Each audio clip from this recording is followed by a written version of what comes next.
Le Bet Amidrash Hillel, fondé à la mémoire du Rav Hillel Pevzner Zichrono Livracha, est heureux de partager avec vous l'étude du Rambam au quotidien.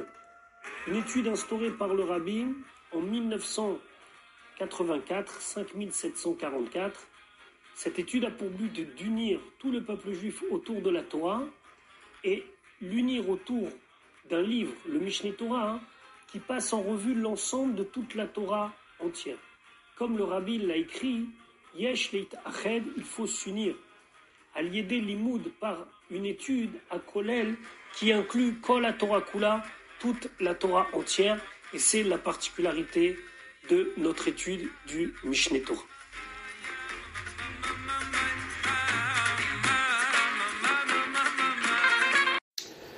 Shalom Uvracha, nous allons étudier aujourd'hui le 282e shiur depuis la reprise de l'étude du Rambam au quotidien, au rythme d'un chapitre par jour.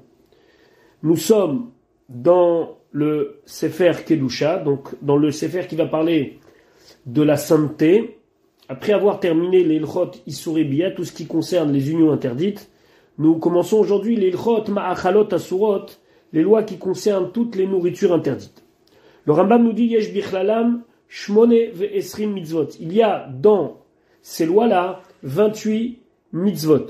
Arba mitzvot assez, 4 mitzvot positifs, Ve'arba ve'esrim mitzvot lota assez, et 24 mitzvot négatifs. Ve'zeu fratan, et voici donc l'ordre en détail de ces 28 mitzvot. Aleph livdok besimane be'ema ve'chaya, de vérifier les signes de kashrut des bêtes, les avdil ben temea litora, de faire une différence entre celle qui est impure et celle qui est pure. On verra la différence entre be'ema et chaya. Bet livdok besimane haof, vérifier les signes de kashrut de la volaille, les avdil ben atame lataor, pour faire la différence entre celui qui est impur et pur.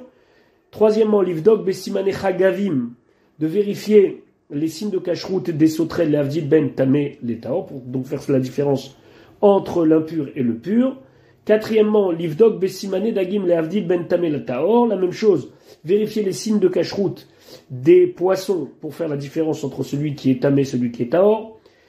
Et shelo lechol bema vechaya temea, l'interdiction de consommer d'une bête qui est impure, non cachère.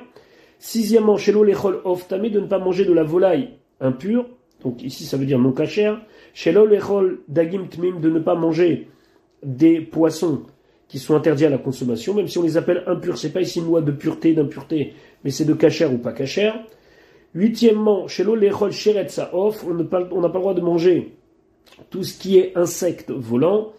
Tête, shelo lechol sheret haaretz, on n'a pas le droit de manger tout ce qui est insecte sur la terre, rampant.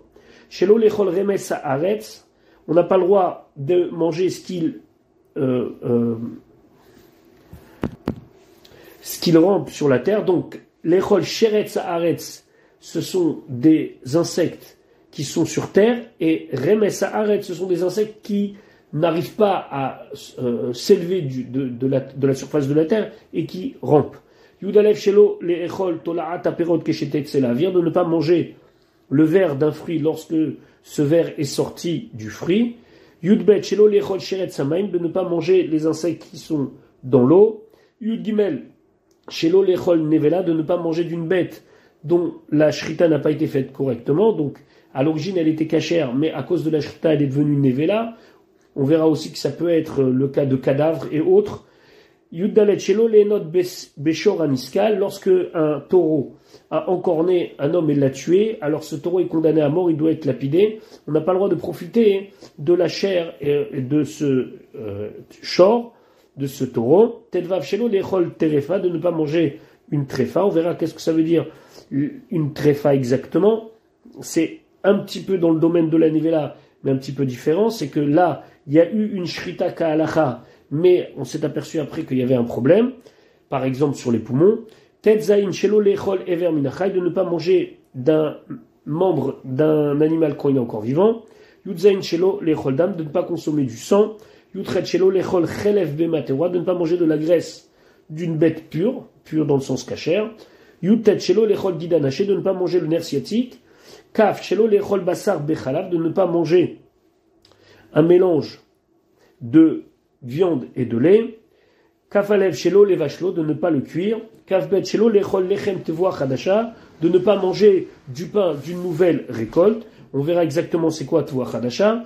Chav gimel shelo lechol kali min hechadash. On va voir que c'est de ne pas manger du gruau, du chadash. On n'a pas encore défini ces choses-là. On les définira au cours du temps. Kavdalet shelo lechol carmel min hachadash, de ne pas manger. Carmel, c'est le produit de la vigne. Min hachadash, on verra ce que ça veut dire aussi. Café shelo lechol orla, de ne pas manger un fruit dont c'est les 3 premières années qu'il était sur l'arbre.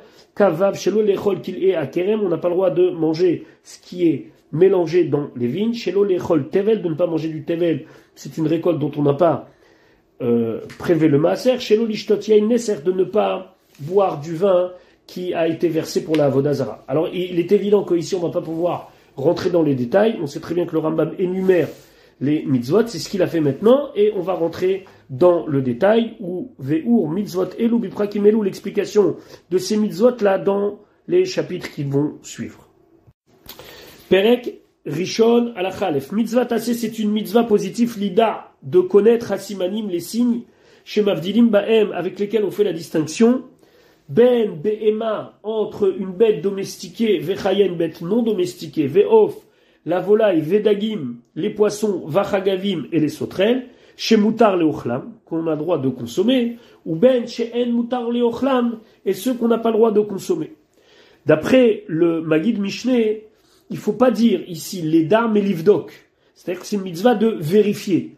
Alors que si on dit Lida, ça veut dire que c'est une mitzvah de savoir quels sont les signes distinctifs. Chez Neymar, comme c'est marqué, Viv Daltem, Ben Abeema Ateora Latemea, vous allez faire une distinction entre la bête qui est pure et celle qui est impure, ou Ben Aof Atame la Taor, et entre la volaille qui est impure et celle qui est pure. Veneemar, et c'est marqué, toujours ce sont des psukim de la Torah, les Avdil, Ben Atame ou Ben Ataor, de faire la distinction entre celui qui est impur et celui qui est pur, ou Ben Achaya Anechelet, et entre la bête non domestiquée qui peut être mangée, ou Ben Achaya Achalote Achel, et celle qui ne peut pas être consommée. Bête, Simane Be'ema Vechaya, les signes distinctifs d'une bête, donc une bête domestiquée, et une chaya, on verra que c'est de la même espèce, entre guillemets, c'est du même style que la Behema, mais c'est une bête qui n'est pas appelée à être domestiquée. Nit pareshu ba Torah, ils ont été expliqués dans la Torah.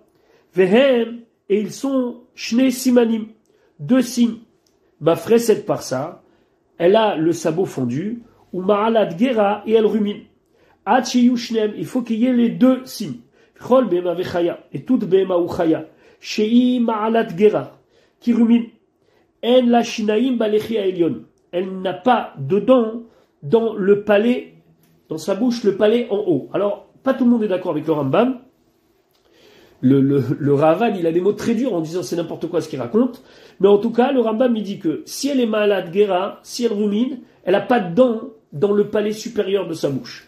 Par contre, toute bête qui rumine, par ça, c'est obligé qu'elle a les sabots fondus. Chutz, exception mina agamal, le chameau.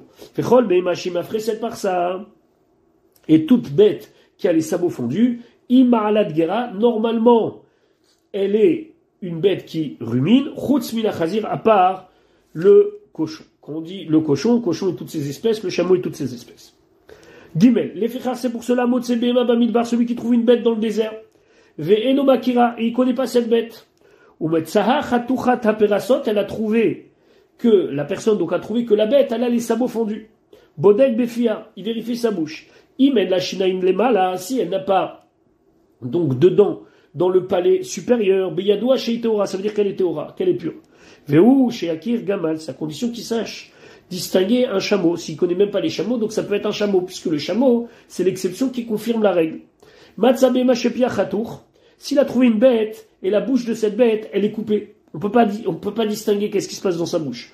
Bodek befar sotea. Il faut regarder alors, qu'est-ce qui se passe avec ces sabots. Im ishesua, si les sabots sont des sabots fendus, Théora les Théora. Veouchi akira chazir, c'est à condition qu'ils sachent qu'est-ce que c'est un cochon. Parce qu'un cochon, c'est l'exception qui confirme la règle.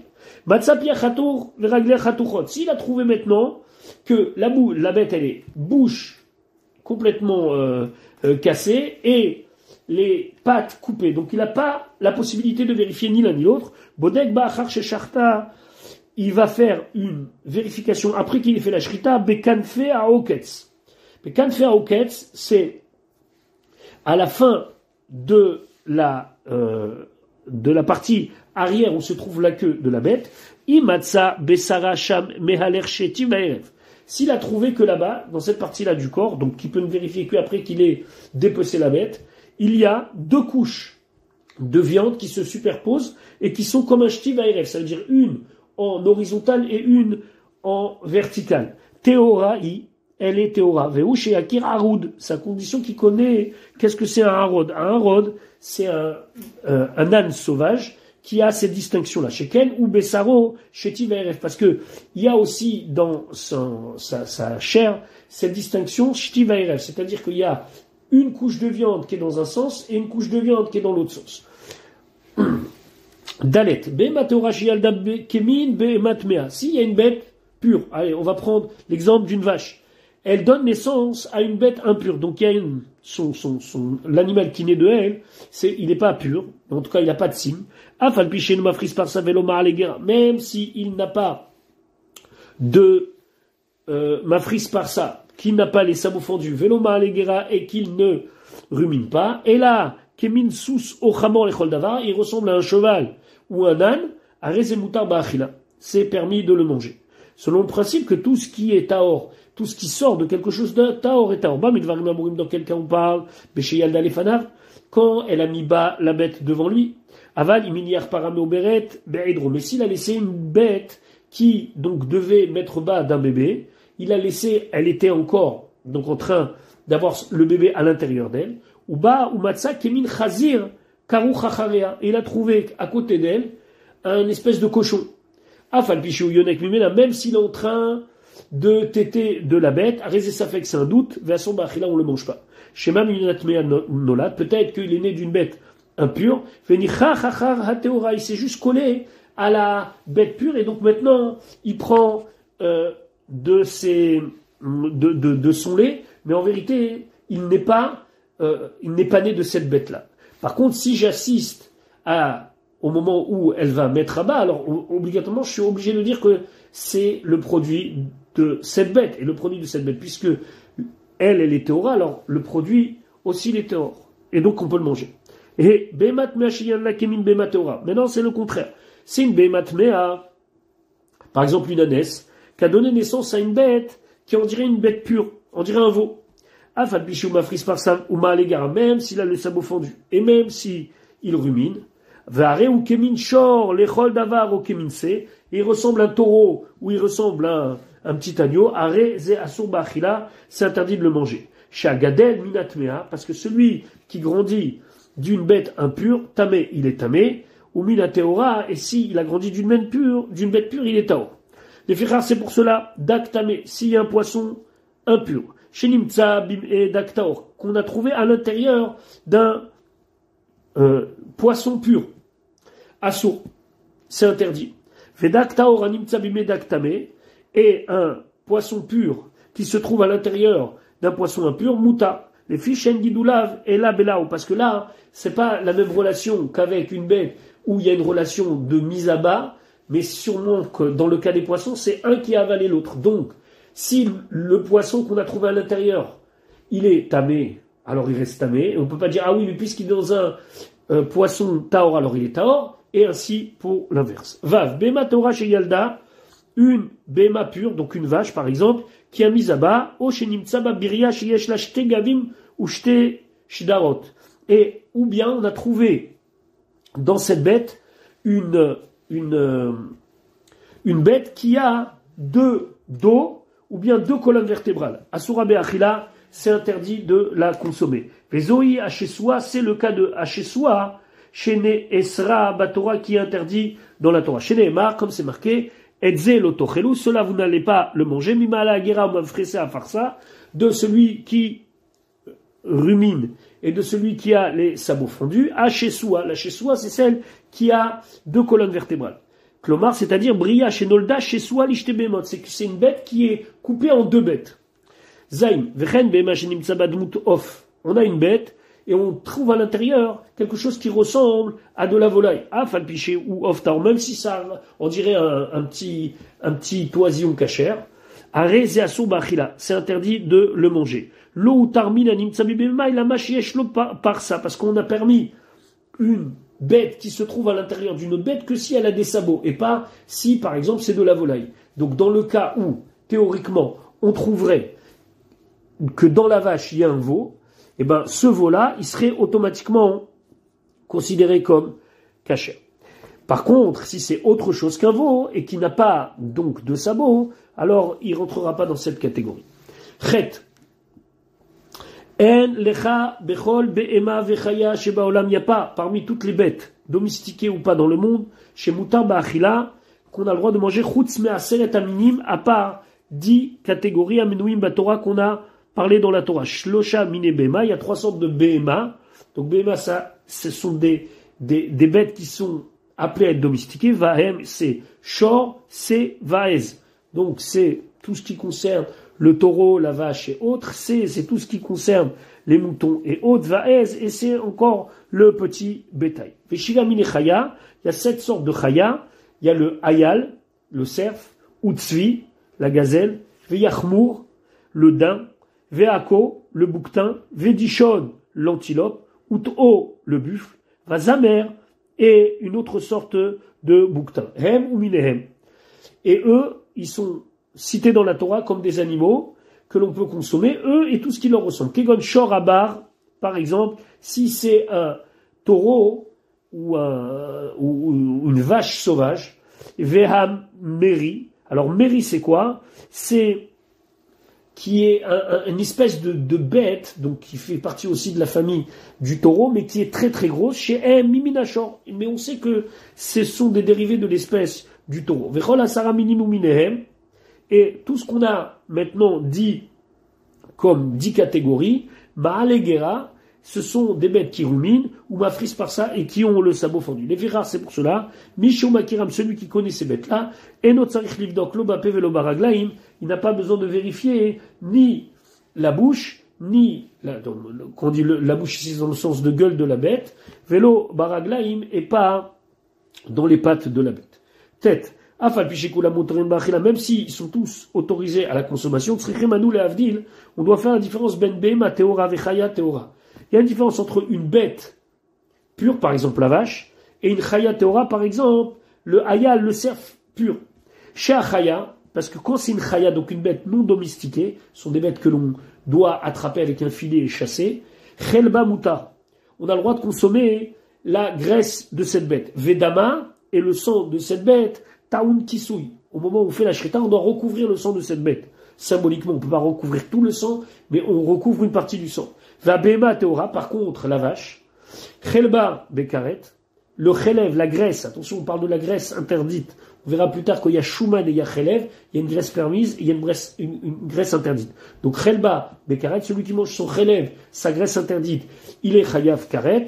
Donc, il est chayav de retranchement. Ve'en dama taoun kisui. Et le sang de la bête, comme par exemple la vache, ne doit pas être recouvert au moment, après la shrita.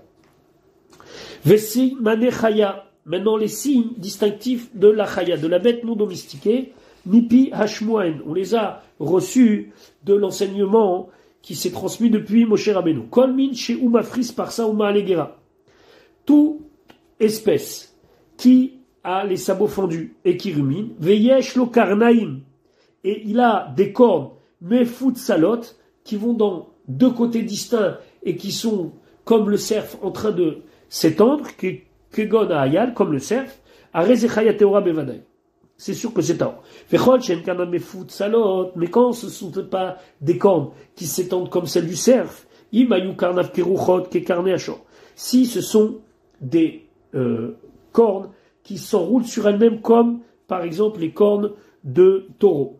Vacharukot ke karne aez. Et il y a des sillons comme les cornes de bélier, veillé à cherek mouvla baem, et donc c'est à l'intérieur même de la corne que ça s'incruste. Vahadurot ke karne hatzvi, et ils sont pas hadurot ici ça veut dire qu'ils sont pas rondes comme les cornes du tzvi, donc de la gazelle, Areze Chaya Teora, c'est une Chaya Teora. Bilvad, Sheba Karnaim, Shlosha Shimanim Melu, à condition que dans ce cas-là, il y a les trois signes, Krochot, Charukot, Vahadurot, comme on les a distingués maintenant, c'est-à-dire ronde, avec un sillon qui est vers l'intérieur de la corne et qui roule sur lui-même. Yudalef. Dans quel cas on parle, Bemin Shenoma Kirosi, il connaît pas cette espèce, Aval, Shiva Minechaya, Amurim Batora, mais les 7 qu'on a cités plus haut et qui sont dits clairement dans la Torah, Imayama Kirotam, si il les reconnaît, Afilo le Matzalo Karnaim, même si il n'a pas trouvé les cornes de la bête, Areze Ochel Chelbo, il peut manger la graisse, Ve Chayav le Chasot Damo, et il est Chayav, il est obligé de recouvrir son sang. Yudbet Shorabar, alors le Shorabar, on va appeler ça un taureau sauvage. Min Bemaou, mais quand même il fait partie des Behemoth. Ça veut dire il fait partie des bêtes considérées comme domesticables. Et donc, si on fait la shrita et qu'il y a du sang, on n'est pas obligé de le recouvrir et on n'a pas le droit de manger le chelev. Veha keresh. Alors le keresh, ici on n'a pas trouvé une traduction exacte de ce mot keresh. Afalpi malgré chez en lo et la kerenachat, qui n'a qu'une seule corne. Areu Chaya, c'est considéré comme une Chaya. Le Rav Steinsaltz, dans son Rambam, parle éventuellement de la girafe. Donc, je ne sais pas exactement où est-ce qu'on trouve une corne dans la girafe, mais a priori, comme ça il dit, Yesh Omrim, certains disent que ce serait la girafe. Et dans tous les cas où tu as un doute, est-ce que c'est dans les catégories de Chaya, donc, le sang doit être recouvert et on a le droit de manger la graisse. Ou bien Bema, le sang ne doit pas être recouvert et on n'a pas le droit de manger le chelev. Chelbo assour. Le chelev, la graisse est interdite parce qu'on a un doute. Ve'en lo kimena. Par contre, celui qui mange, on ne pourra pas le frapper pour cela, c'est-à-dire il ne devra pas être puni s'il a mangé sans faire exprès. Ou mechassim et damo, et par doute aussi, on va recouvrir son sang. Yud Gimel. Kilaim Abba mi Bema Teora im Chaya Teora. Si maintenant il y a une bête qui s'est accouplée, donc cette bête elle est pure, elle s'est accouplée avec une bête, une Chaya, donc une bête non domesticable, qui est aussi Teora. I Anikra Koi.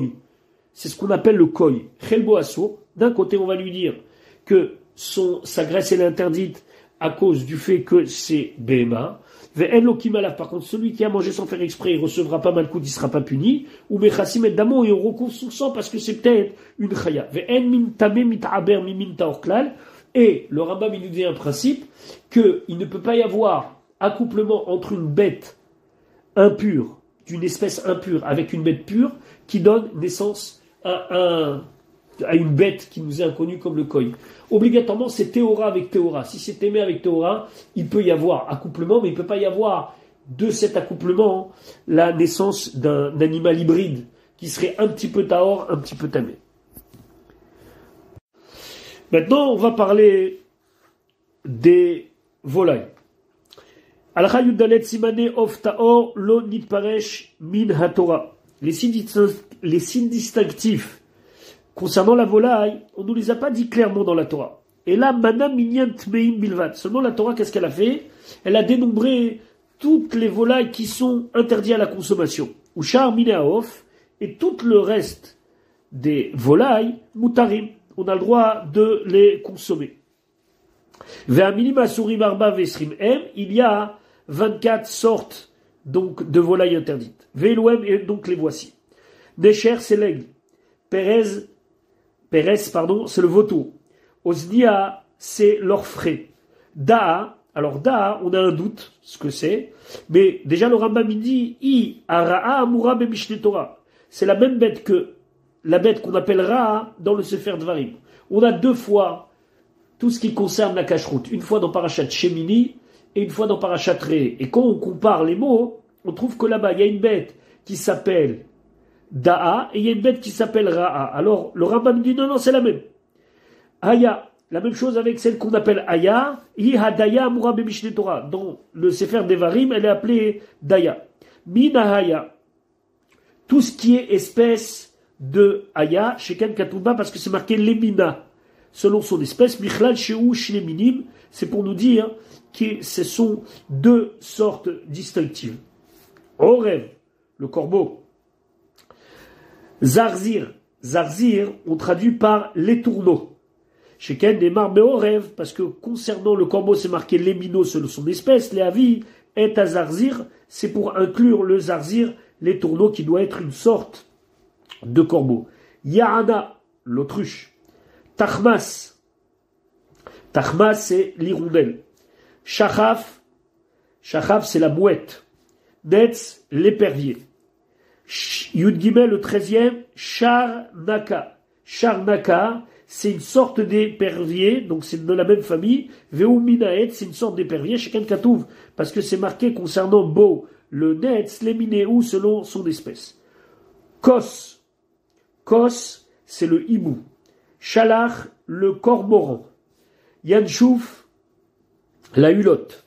Tinchemet, alors certains traduisent par la chauve-souris, d'autres par l'effraie. Kaat, c'est le pélican. Rachama, c'est l'outarde. Chassida, c'est la cigogne. Aanafa, c'est le héron.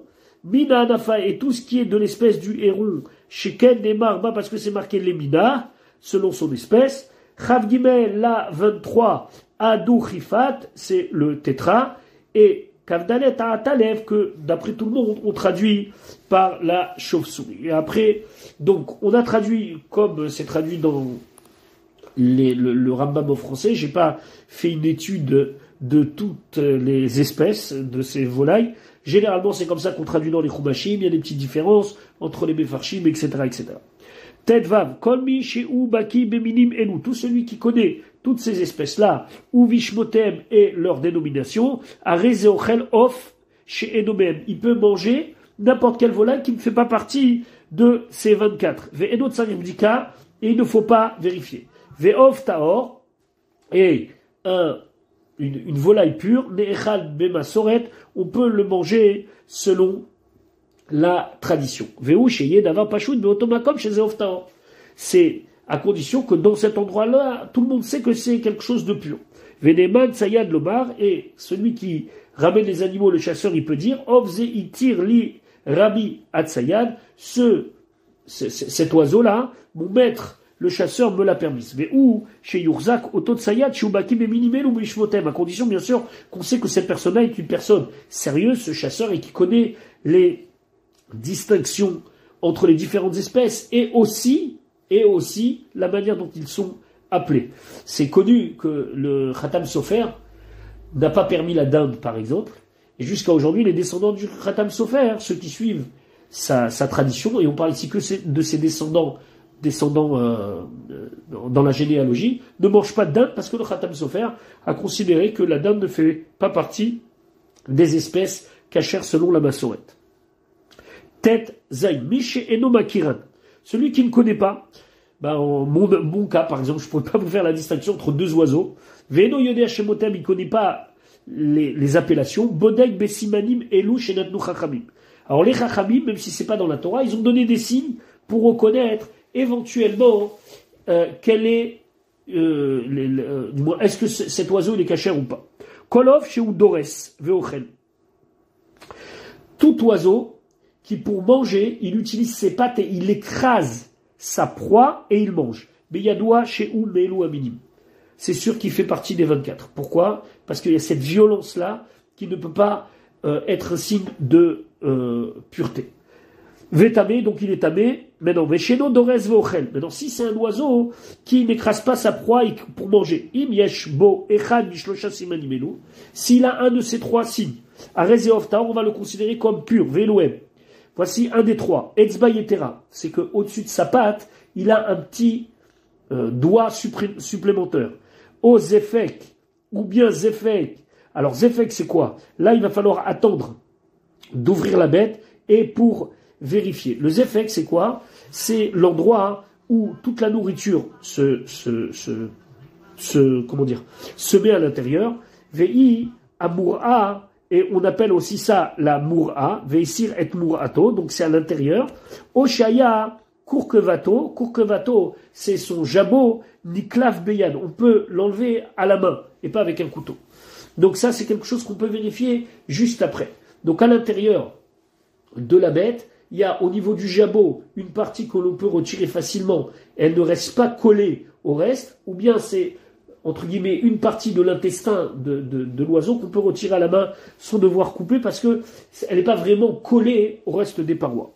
Les gens qui travaillent peut-être dans la shrita, ils pourraient être plus clairs, mais voilà, en tout cas, le signe, si je n'ai pas de connaissance dans l'appellation, mais en tout cas, quelque chose à retenir ici, si c'est un ov d'orès, si c'est un ov une volaille qui écrase avec ses pattes et qui attrape avec ses pattes pour pouvoir manger avec cette violence-là, il ne peut pas être ov d'or. Yudzay. Les fichen bechol elu aminim asurim min she'eno d'orès, v'yesh bo echad mishlosha simanim elu. Puisque dans tous les cas qu'on a parlé maintenant, il n'y a pas un qui est pas d'orès, qui n'écrase pas et qui n'a pas un des trois simanim elu, chutz, à part, et là il y a des exceptions. Il y a donc, comme à chaque fois dans les lois de cacheroute, des cas où on n'est pas sûr, mais on sait que il y a des exceptions qui vont nous permettre de déterminer. Donc là, nous, on a trois exceptions ici. Ces trois exceptions, c'est Pérez, Veoznia, ou Pérez Veoznia Inemetsu Beyeshuv. Alors c'est quoi? Premièrement, on va analyser. On a le vautour et la Oznia. La Oznia, c'est une des espèces qu'on a citées plus haut. Enamitsu Beyeshuv. Normalement, on ne les trouve pas dans les endroits habités. Et là, Bemit Barot, on les trouve juste dans le désert ou dans des contrées lointaines. Shem Sofa Yishuv qui sont Sofa Yishuv. Donc là, déjà, on peut éliminer ça. Par contre, Aya Kurkevan Niklaf Yutret Besakit. Si maintenant son gésier, donc la partie qui est à l'intérieur où elle a ce qu'elle mange, qui est enlevé Besakin avec un couteau, Ve'eno Niklaf Bayad, on ne peut pas l'enlever à la main, Ve'en Bosiman Acher, et j'ai pas un autre signe, Afal Picheno Dores, même si c'est un oiseau qui n'est pas d'orès, donc qui n'écrase pas avec ses pattes pour manger, Arezé ça fait que c'est un doute. Haya, Chazak, Vedavek, si maintenant, pour pouvoir enlever le gésier, on voit que c'est très fort, Veini Chobashemesh, Venir pas, Veniklav Vayad, j'ai laissé un petit peu au soleil, et ça s'est détaché, et j'ai réussi à enlever avec la main, Arezé Moutar, c'est permis, c'est possible que, c'était juste une question de comment dire, de configuration du corps de cette bête-là, mais que normalement, ça peut très très bien s'enlever. Yutet. Abro al Géonim, les Géonim, ils ont dit chez Masoret Ibeyedem, ils ont donc une tradition, chez En, Morim, Latir, Of, Abab, Siman, Echad. On ne permet pas de manger de la volaille qui a un seul signe, et là, Im Aya, Oto, Siman, chez Kalef, Kourban et Tobeyan. Sauf si le signe qu'il a, c'est pour enlever son gésier à la main. Aval, Imeno, Niklam, Vayan. Mais si on peut pas l'enlever à la main, Afal, Piché, Echlo, Zefek, Oetzbaïtera, même si on a pu vérifier au niveau du jabot ou qu'il y a une patte en plus, mais au lablo et tirou, on n'a jamais permis. Donc cette massorette, elle date de l'époque des Géonim qui sont après la Gemara. Les Géonim, c'est la période juste après les Amoraïm, et depuis, on fait attention à ça. Kaf, kol off, donc toute volaille chez Cholek et Traglav, qui courbe sa patte, qui chez Motrim Lochut, lorsque on lui tend un fil, Shtaim Lekan ou Shtaim Lekan, et donc on se retrouve avec deux d'un côté ou deux de l'autre. Donc il a deux doigts de pied à droite et deux doigts de pied à gauche. O chez Colette Minavir Veochel Bavir, ou bien lorsque il attrape sa proie quand elle est en l'air et elle mange quand il est en l'air, Arez et Dorès. Ça s'appelle ça s'appelle une espèce qui est Dorès, Vétamé, et il est tamé, ça veut dire c'est l'oiseau qui piétine avec cette violence. Et toute espèce qui est à proximité des animaux impurs et qui leur ressemble, Arez tamé, ça reste tamé. Voilà pour tout ce qui concerne la volaille. Alacha, Chafalef, nous allons parler maintenant de la cacheroute des sauterelles. Ou Mine Chagavim, et les sortes de sauterelles chez Itira Torah que la Torah a autorisé. Shmona, ils sont au nombre de 8. Veloem. Et donc voici ces sortes-là. Alors, les traduire, ce serait compliqué, parce qu'en vérité, même dans les traductions, à moins qu'on soit vraiment spécialiste dans la sauterelle, c'est difficile de faire des distinctions entre les différentes sauterelles. On verra plus tard que pour reconnaître une sauterelle cachère, il y a des signes. Mais en tout cas, dans la dénomination, la sauterelle en général s'appelle Chagav. Après, deuxièmement, min chagav, c'est les espèces qui sont dérivées du chagav ou à zarbanit. On doit les appeler zarbanit. Chargol. Chargol, c'est une autre sorte de sauterelle. Ou min chargol. Et donc ça, c'est quelque chose qui vient, qui est, apparenté au chargol. Véou. Et c'est la sauterelle qu'on appelle arutz vaya. Encore une fois, c'est très difficile de traduire et de savoir exactement de quoi on parle, sauf si, bien sûr, on est des spécialistes. Arbé, on connaît, c'est l'espèce de sauterelle qui est venue en Égypte. Vav, le sixième, ou min arbé, c'est ce qui est donc une branche du arbé. Vehi, tsiporet keramim. Tsiporet keramim, on l'appelle comme ça, parce que elle se trouvait près des jeunes dattiers. Après, on a la septième espèce, Solam. Et huitième espèce, ou min solam, ce qui découle, qui est apparenté à solam, vehi yochana yerushalmit, on l'appelle yochana yerushalmit. En tout cas, kafbet, mishe ubaki baem ou bishmotem, celui qui connaît les espèces et les dénominations, ochel, il peut les manger. Vehatsayad nemanalea, et celui qui les a chassés, qui les a ramenés, on peut lui faire confiance de dire que ça c'est kasher. Keof, comme d'ailleurs on l'a vu pour les volailles. Ou Misheno Bakibam, et celui qui ne connaît pas, Bodek Basimanim. Il vérifie les signes de la sauterelle. Ou Shlosha Simanimhem, il y a 3 signes pour reconnaître une sauterelle cachère, pardon. Kosh et Eshlo Arba Raglaim. Toute sauterelle qui a 4 pattes. Ve'arba Kenafaim, et 4 ailes, Shechofot, qui recouvrent, qui donc vont sur Rov horaire Goufo, la majorité de la longueur du corps de la sauterelle, Verov et Kef Goufo, et aussi qui, dans la largeur, recouvre la majorité du corps de la sauterelle. Vieshlo, Chene, Keraim, il a 2 espèces de petites pattes, les Naterbaim pour pouvoir s'élever avec. C'est ce qui lui permet de prendre appui et de sauter. À Rezeminta, donc c'est quelque chose de pur. Vafalpi Sherosho Aror Vieshlo Zanam, même si sa tête est un petit peu allongée et qu'elle a une espèce de zanav, de queue, im aya shemo chagav, si on appelle ça une sauterelle, chagav taor c'est taor. Donc on sait très bien que par exemple, dans les pays d'Afrique du Nord comme le Maroc, il y avait des espèces qui étaient cachères, on savait les reconnaître. Au Yémen, les juifs du Théman, du Yémen, ils ont vraiment quelque chose de très particulier puisqu'ils connaissent exactement les sortes, etc., etc. Donc on peut éventuellement trouver dans certains cas des sauterelles cachères.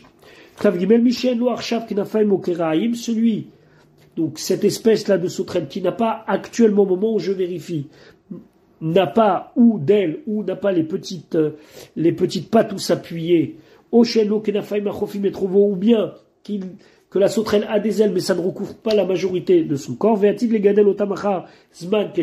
ça va pousser plus tard, c'est permis dès maintenant. Dalet, maintenant on va parler des poissons, Vadagim, dans les poissons Yashne Simanim, Senapir, Vekaskeset. C'est les nageoires et les écailles. Vesenapir ou chez Poréar Bo, Senapir c'est quoi? C'est ce qui lui permet d'avancer. Alors Poréar c'est vraiment qu'il avance, c'est comme ça que la Gemara elle dit, il pousse avec. Poréar c'est comme s'il s'élève avec. Kaskeset il y a des bouka bechol goufo, c'est donc les écailles qui sont sur son corps. Vechol yeshlo kaskeset, yeshlo senapir, et on a une tradition qui sait que celui qui a des kaskeset, qui a des écailles, c'est sûr que yeshlo senapir, qu'il a des nageoires. Et lo arshav, il n'a pas maintenant, ou chez Agdil yelo, mais quand il va grandir, il y en aura. Ou chez yeshlo kaskeset, chez Ubayam, ou bien il a des écailles quand il est dans l'eau, ou que chez Yale, Yashir, Kaskasav, et quand on va le pêcher, on va l'enlever de l'eau, il va perdre ses écailles, à Rezemoutar, c'est permis. Ou Mishalo Kaskasim Achofim et Kulo, et celui qui n'a pas assez d'écailles pour recouvrir la majorité de son corps, Moutar, il est permis, va filou enbo, et là, c'est napir echad, Kaskeset achat, même s'il a une seule nageoire, et qu'il a un casquet, ça veut dire une écaille, aré, zé, moutar, comme ça, on nous dit que c'est une espèce de poisson qui est moutar. Voilà pour notre pérec aujourd'hui, on se retrouve, Bezrat Hashem, très très rapidement pour la suite de notre limoud.